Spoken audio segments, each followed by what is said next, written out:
Example 3. Prove 1 over cos x plus sin x plus 1 over cos x minus sin x equals tan 2x over sin x. We start from the left-hand side of the above equation and will simplify it to arrive at the right-hand side. LHS equals the least common multiple of cos x plus sin x and cos x minus sin x is the product of these two. Applying this in LHS, we get LHS equals. This simplifies to.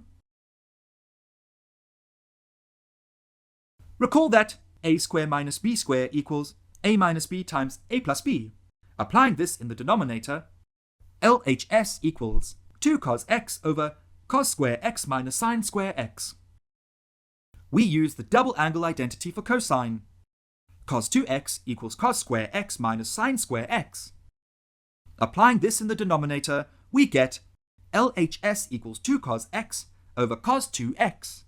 We see that the RHS has tan 2x in the numerator. Notice that the simplified LHS has a cos 2x in the denominator. Let us multiply the numerator and the denominator of the LHS by sin x. We use the double angle identity for sine. Sin 2x equals 2 sin x cos x. Applying this in the numerator, we get. We use the tangent identity. Tan x equals sin x over cos x.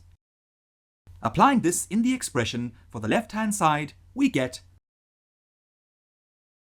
LHS equals tan 2x over sin x.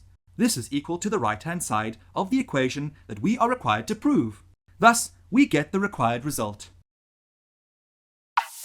Need more help? Subscribe to our channel.